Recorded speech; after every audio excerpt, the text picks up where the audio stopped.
In this tutorial, we are building a journey to add webhook details captured as Hubspot contacts. For this, select HTTP as our trigger. Choose New Request on HTTP link as trigger event.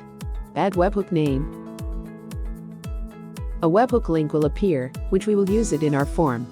Select HTTP method as post.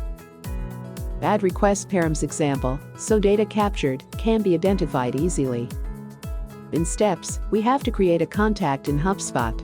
Click on Simple Action and select Hubspot.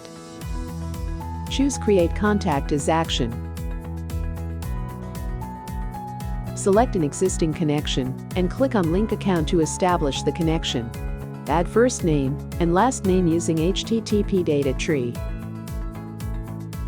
To get remaining fields, click on Refresh Fields.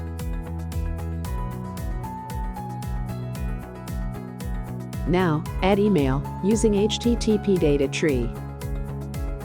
We are ready with our journey. Click on Save Changes and Start Journey.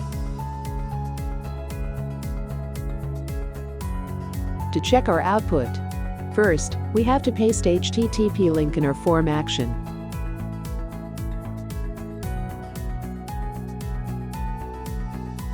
Then save it and open it using browser.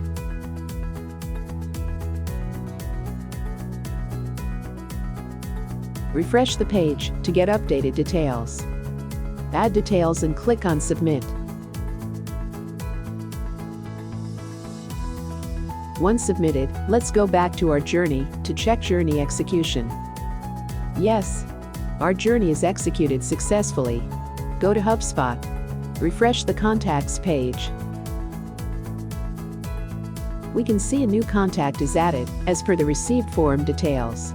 This way we can build an automation journey to add webhook details captured as Hubspot contacts.